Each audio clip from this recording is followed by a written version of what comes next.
Okay. So I was talking about post or non-systemic theories. I started with Marxism, and I told you that Marxism actually is quite systemic in the sense that Marxism looks at the system, the whole system, but the unit of analysis is not states, but classes, right? Different classes and the relations between these different classes. What kind of relations? Economic relations, relations of production, who produces, who has the capital, who's the labor. So we were talking about all these, and I told you that Marxism became less and less popular in connection to the fall of Soviet Union, but at the same time, what happened in Soviet Union had little to do with Marxism, actually.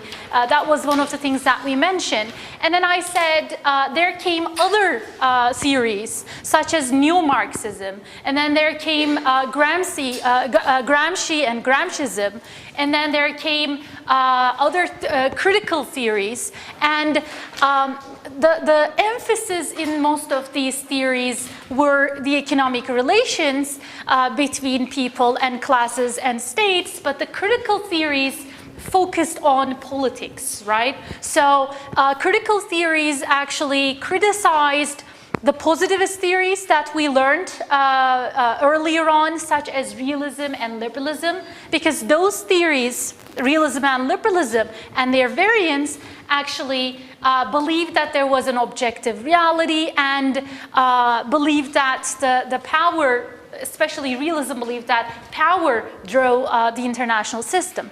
And the system structure was very important on how international relations would function. Now, critical theories argued that, well, these theories, these traditional theories, actually help the powerful states to remain powerful. So IR theories have, in a way, helped legitimize the current system. And so the critical theories are quite critical of how traditional theories have helped the domination of powerful states over not so powerful states. So the critical theories start with the assumption that there is indeed exploitation, and they argue that we actually need to do something about that, and we should not securitize all matters in international affairs. And by securitization of all matters in international affairs, it's actually the powerful states that continue the system. And human security was one of the things that we mentioned, right? Reidun said food security actually is quite an important matter in international relations today. And critical theories would argue that all these issues between nation states are becoming less important compared to the urgency of human security issues, such as food security. We gave the example of Somalia, right? Now, all of this, guys, I have to repeat this now and then. This is not a theory course. We're not actually focusing on the details of the theories. We can't. You actually need, a separate course to do that. So in this course, I'm trying to show you that there are different worldviews of looking at the international system. Some of those worldviews believe that the system structure is extremely important. Others believe that classes are important, and others believe that individuals are more important. So I'm just trying to show you that there are these different theories, and if you'd like to learn more about them, you can certainly do that, okay? But this is not the course to actually focus on each theory. That's why I have only like 2 slides. And in one slide, I have Marxism, neo-Marxism, and critical theories, everything. Because I don't have time. I actually am trying to get into the meat of the course, which is how did the system change? How was there an evolution in the system? How did nation states change? How did we end up here? Okay, so the main goal of the course is not to actually learn the theories, but learn how the system evolutionized. Okay, for that reason, I know I'm going through these very fast. So don't get that wrong, okay? I'm not doing that because they are not important. They are, but this is not a theory course, okay? Please bear that in mind. And in the meantime, if there's anyone who has problems with theories, please let me know, okay? So if you have any issues related to these, because I know we have psychology students as well, and we have, I think, 1 or 2 people from economics department, right? Okay, so if you have issues, please let me know. And you're from law, so please, if you have issues with the theories, let me know. Okay, but what I tell you here is enough for you to actually to get into what I'm going to do next. Okay? Now, another theory that I'm going to mention, another grand theory that I'm going to mention is constructivism. And constructivism is a theory that enters the scene of international affairs much later than realism and liberalism. But at the same time, it's becoming more and more popular. And critical theories are also more recent theories. And these theories actually are more recent because they answer to newer issues and newer problems in the world, okay? So realism that talks mostly on power has been around for a very long time because the world system has been about power for a very long time. So people theorized realism because they observed that states are in power relations, okay? So they predicted that power is going to be a good explanatory factor in world affairs. Now, critical theories and constructivism are newer, as I said, because the problems that we're facing in the world are changing. Alexander Wendt is the major name that I would mention, and there are many others such as Ruggie, such as Peter Katzenstein, Martha Finnemore, Catherine Sicking. So there are several other scholars. If you're curious about reading more on them, let me know. Now, there's the groundbreaking work of Alexander Wendt in 1999, Social Theory of International Politics. And this is a groundbreaking work because he starts talking about system as something that can change, okay? So all the others, the realists and the liberals, believed that the system was fixed. It was unchanging.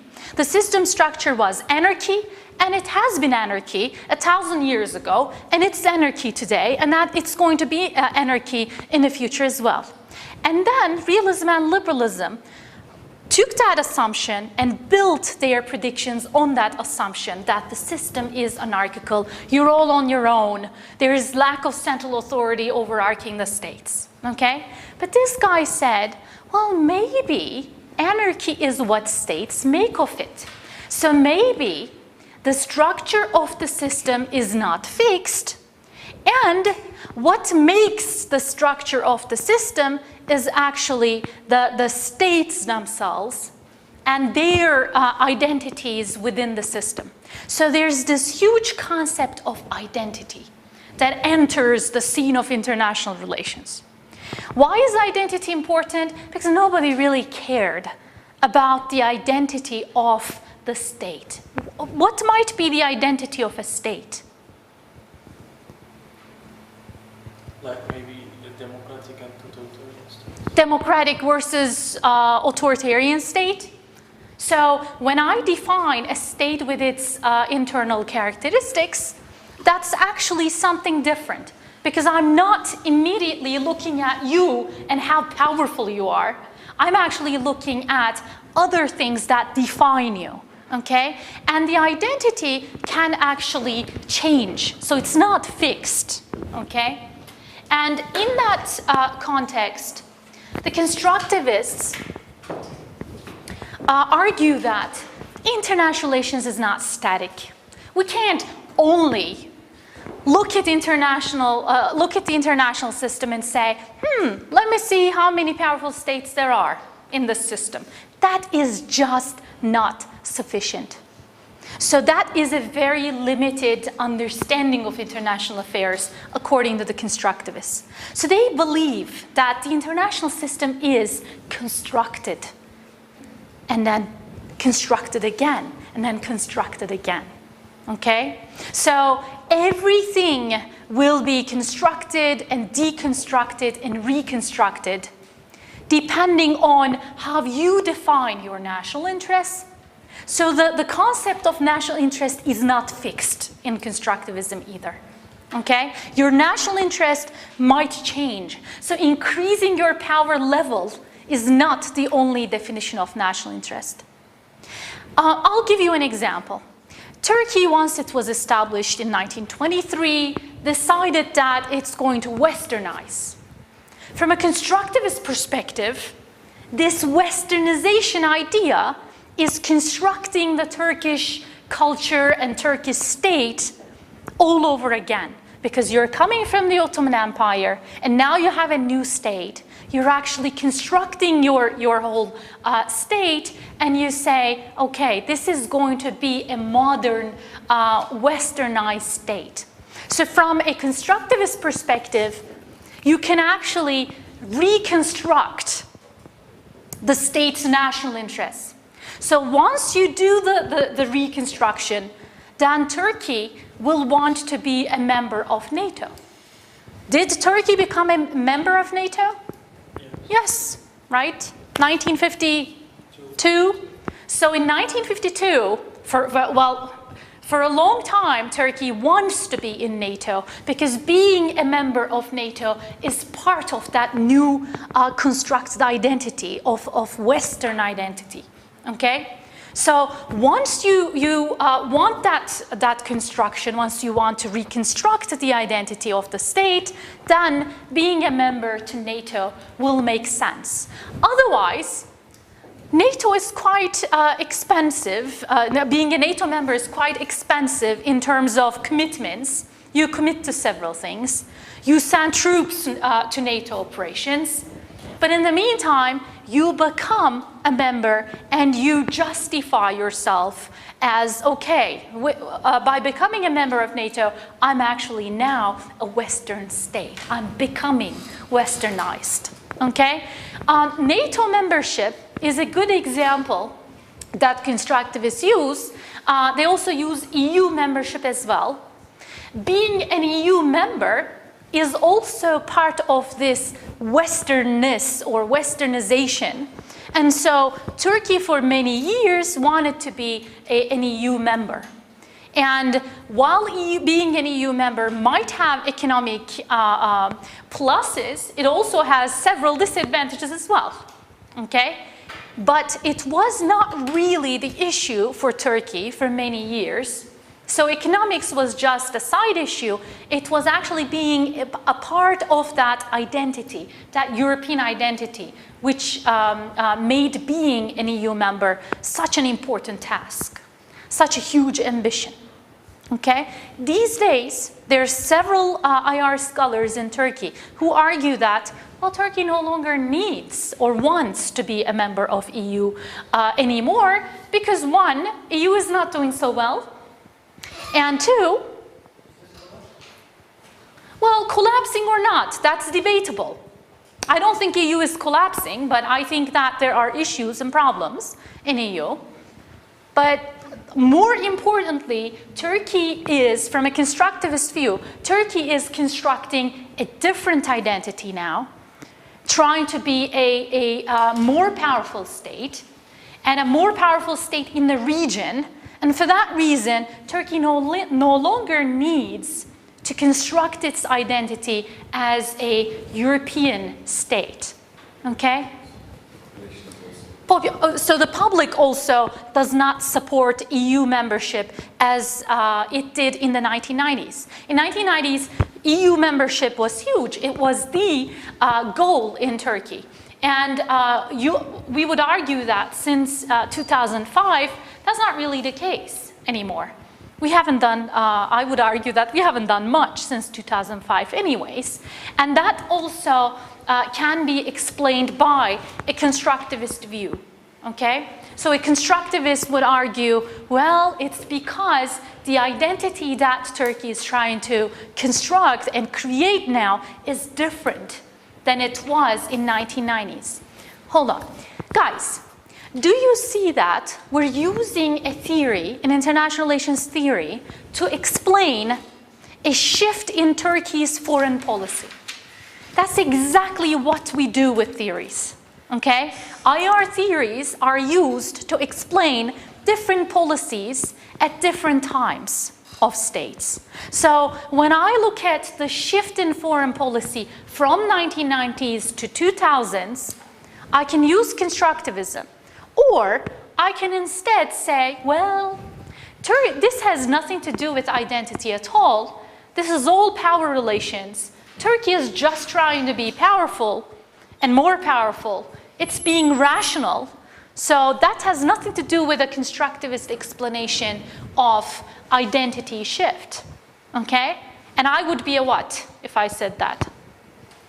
What kind of a theory would say that? A realist would easily say, nothing is really changing. The system structure is the same monarchical system structure. And in this system structure, Turkey is on its own. It's in a self-help system. So it's actually trying to increase its power so that it will become a major power or just a regional power. Because what is the main objective in international affairs according to realism? To increase your power so that you can realize your national interests. And national interests are rational in the sense that you're trying to maximize your gains, minimize your costs. Okay? So you want both military and economic power because those are the objectives of all countries, all states in the system. So from a realist perspective, this has nothing to do with identity. Okay? So we're talking about, in constructivism, we're talking about the process of international affairs. We're talking about what happens in the process of reconstruction of identity. In realism and liberalism, we're not really talking about the process, we're actually talking about the outcome. And the outcome is, are you powerful or not? Right? Or did you increase your national interests or not with this or that policy? In this, in constructivism and also in critical theories, we're interested in, okay, what happened in the process of this change? So we're actually looking at the interactions of states with one another. So a constructivist might actually look at what Turkey did in NATO and how Turkey actually contributed to NATO and how NATO, being a member to NATO, contributed to Turkey's identity, Western identity. Similar with European Union, right? How did being a candidate state to the EU, or how did trying to become a member to the EU affect Turkey's identity? Have we Europeanized? Do we have more of a European identity than we did before? So the constructivists actually look at these issues, and I think this is quite interesting because I don't think so. Well, that's my personal view. I don't think we have we're more European than we were 50 years ago. But at the same time, I think that there is quite a mix. Now, all these things that I'm saying are informed with the use of constructivist theory. If I were to use realism, I would not actually get into this argument at all. I would just say that, well, Turkey needed allies, and NATO was a good alliance for Turkey to, multilateral alliance for Turkey to subscribe to. So alliance is important because we are all trying to balance our powers in the international system. So as a result, that's what Turkey was doing with the NATO membership. From a liberal perspective, I would say, well, in liberalism, collective security is the only way to bring peace and to feel secure as a state. So NATO is a collective security organization. It's a defense organization. So Turkey became a member to NATO because it was trying to live in a peaceful way, in a more peaceful international system. So I have just explained the same situation to you from 3 different worldviews, okay? Realist and liberal and constructivist worldviews. Any questions about constructivism? I know that we can talk about constructivism for about 5 more hours here, but I think if you get the major differences in these theories, in their approaches to the system, that's fine. Selay, how do you feel? Do you feel okay? Yeah? Okay. So, do you feel okay, Gizem? Gizem, right? I keep calling you Gizem. I don't know why. Okay, Ira. All right. So everyone is feeling that you're clear with the main assumptions of these theories. I know you're not experts on these theories. I don't expect you to. Okay. How about Püren? Doing fine? Okay. All right. So in constructivist thinking of international affairs, everything is socially constructed. So we're actually talking about the people constructing things. So leaders are quite important from a constructivist perspective, right? So in new realism, the leaders don't really matter that much because it's the system structure and polarity that matters. But from a constructivist perspective, actors are not fixed. Everything is socially constructed, and that actually affects the interactions between the actors. So culture is an important area of study in constructivism. If you talk to a realist will be reluctant to put too much emphasis on culture as an explanatory variable in international affairs, but a constructivist would feel fine with that. For example, we don't have the Cold War anymore. Why do we still have NATO? This is a question that the constructivists ask, and the answer from a constructivist perspective is we still have NATO. We still want, there are still states who want to be a NATO member because there are other problems, and also now there is a common identity created in NATO member states, and they are willingly taking on the role that they were assigned as a NATO member. So now NATO, being a NATO member, is a new identity for the NATO member states, okay? Same thing with EU. Why didn't EU collapse all of a sudden when the economic crisis started getting more and more serious? Germany is not very happy with the situation. Why isn't Germany saying, I don't want to be in this anymore? From a constructivist perspective, that's because all these states in the European Union have actually have actually identified themselves with the EU, with being a European state, okay? And there are constructivists who actually look at the history of European affairs. I've actually given you in the historical background how much fighting was going on in Europe, right?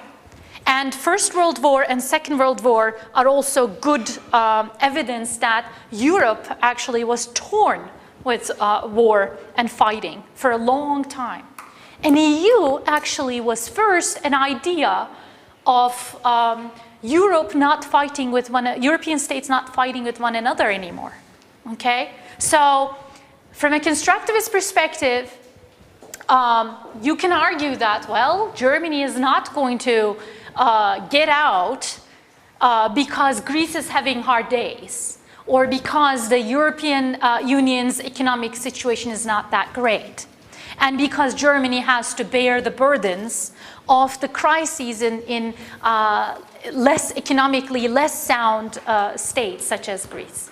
Okay, so Germany, from a constructivist perspective, will hold on and wait. And although it's actually arguing that, well, this is too much, Greece is causing too much trouble, Germany is going to stick with the union. Okay? Did you have a question? It's like you said before, European Union don't accept Turkey because the population of Turkey is much more than another countries. So in European parliaments, Turkish represents much more than another countries, especially France and Germany. Politically, Turkey would be too powerful in the union. It is so powerful in European Union. So, in my opinion, they don't accept Turkey. Because of a political perspective. Well, so Turkey will be the center of decision. So you're arguing that Turkey would be too powerful. That's why Turkey. Okay. So you're actually thinking of power as the most important variable to explain Turkey's difficulty of getting into the EU. Well, that would be a more realist perspective, right? Okay. Who can argue from a constructivist perspective? What might be the reason why? Redo. Well, it has been argued that the opposition countries, so France, Germany, these countries have a really strong European identity already. Whereas Britain, for example, which is isolated, doesn't really have this really strong geographically identity. And so that's why they don't want. Okay. So identity might actually be a huge factor from a constructivist perspective. Well, there are scholars. Are you going to say what I'm going to say? Yeah. No, but I don't know what person, but I think Turkey is the country who has the most conflicts from areas. Okay. It's European, most of the EU member states do not have that much conflicts. Okay, so the conflict against PKK might be one of the reasons that EU doesn't want a country that is going through conflict. PKK actually has created conflict within EU as well, so maybe they want that to be away from the EU countries. What else? From an identity perspective, if we follow up with Reydun's. Yes. Okay, that is the argument that we love in Turkey. In Turkey, most people would believe that, well, because we are a Muslim country, they don't want us in. Because it's it's actually a Christian club. So Turkey will not be in because it's the Christian club. So it's the Muslim identity of Turkey that prevents Turkey from being a member. Let me have different people, yes. I want to ask a question and then give a comment. Okay. The question is, do the constructivists also give significance, give credit to the nature of cooperation rather than identity? And the comment is about why some of the Turks believe that because it's a Muslim country, they don't accept Turkey. Because in the most obvious way of thinking, when you violate the rights of the Christians in Turkey, there are a lot of blubbering and mind-boggling here going on. But a simple minaret is really, really becoming a very big problem. Issue. Yes, so can we then argue from a constructivist perspective that amendments or the harmonization packages from 2001 on have actually changed a lot in Turkey? And so some scholars from a constructivist perspective asked, well, in the process, so much has changed in Turkey, but nothing is enough, nothing is sufficient for the EU. That's one of the arguments from the Turkish side, right? I saw other hands. Tülay, did I see your hand? You did, okay. Anyone else? Yes. I think it is connected because Cyprus was taken also geographically out of the picture, and then that was an cultural identity. Absolutely. Cyprus issue was extremely important. It is still extremely important. And plus, Turkey will be very powerful, but I don't think it's a fish argument because you have Germany, France, and Italy, and if they go together in a covenant, they will be able to outnumber Turkey. Aha. Okay, so the power argument, the realist argument that you just made, can actually be taken out when you say, but there are other powers to balance Turkey's power in the European Parliament. So that might be an argument. Democratic, actually, European Union, if you allow Turkey to come, different smaller states can ally with Turkey and actually challenge the bigger powers. So it's just... Okay. So from, again, a realist perspective, it might actually be better for the smaller countries in EU because they can ally with Turkey, right? So it might actually be good for the smaller countries, Balkan countries that were newly accepted to the Union, because they can ally with Turkey against more powerful states. So a balance of power within the EU is a hugely realist argument. And it is a good example, though. Look, constructivism does not focus on power, although it does not deny that power relations are important. It argues that it's possible to change power relations through norm creation. And from a constructivist perspective, a state can actually, as an EU member, will be included in norm creation, okay? So the European norms and standards and practices will be realized by all the member states, okay? And a constructivist would argue that Turkey has become more democratic because of the norms and the laws and the practices, Copenhagen criteria, right, that Turkey has been trying to adjust to. So all the harmonization packages that were passed in Turkey, especially the ones in 2001, 2002, related to civil-military relations in Turkey, they actually have changed Turkey, right? So National Security Council was very powerful, and it's not anymore. From a constructivist perspective, you look at that process and you argue that EU is a norm creation mechanism. So as a norm creation mechanism, it changes countries that becomes a candidate or that's trying to become a candidate. And so you can argue that Turkey's identity has changed as a more democratic state. But then you can criticize EU from a Turkish perspective by saying, whatever we do, it's never enough. That's kind of what, that's the point.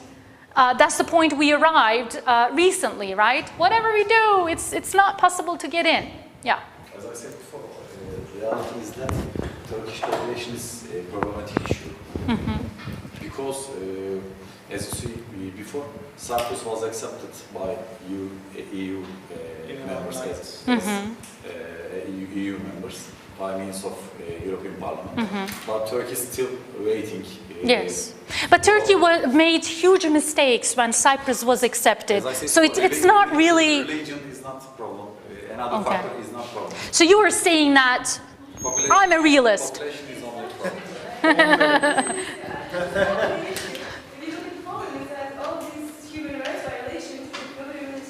Yes, I can actually give many countries such as... Human rights violation is everything. You can see in the USA and other countries all... Okay, let's listen to each other. Yeah.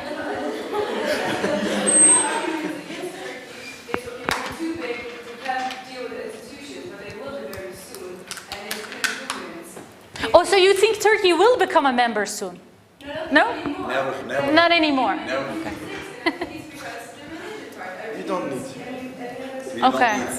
I actually would argue that from a constructivist perspective, differences in culture might be an explanatory variable, right?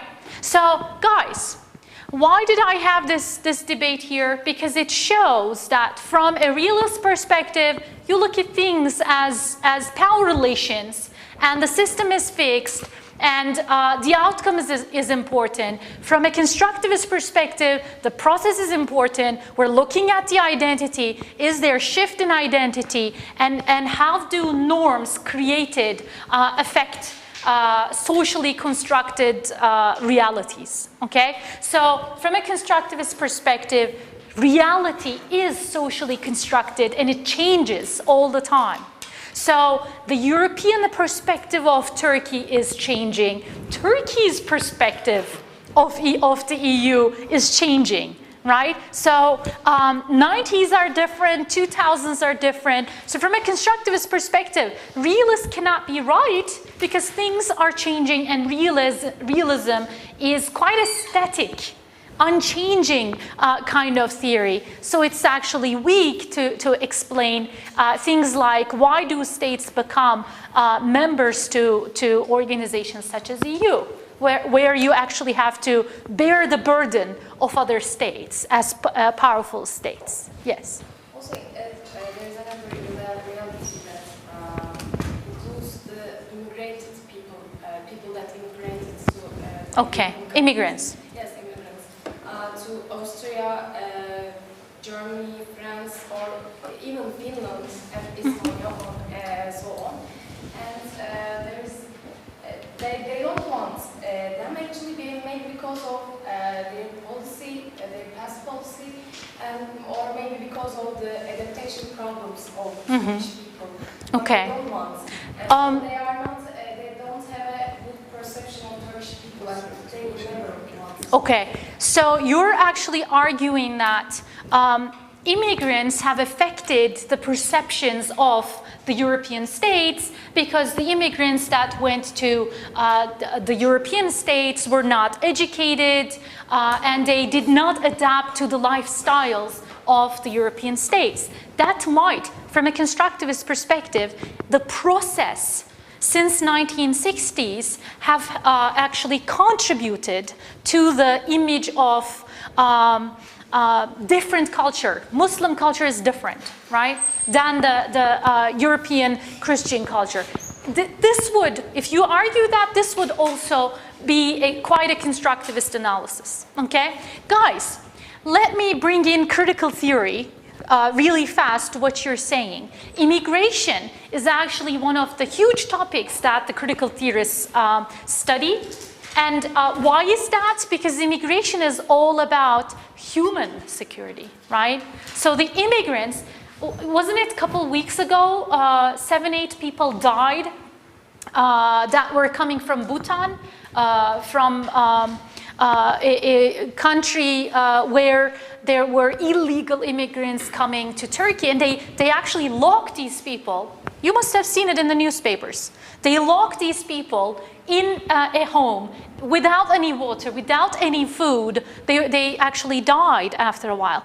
And then, I think it was last week, they found another home. And in that house, there were, 20, 30 people almost dead.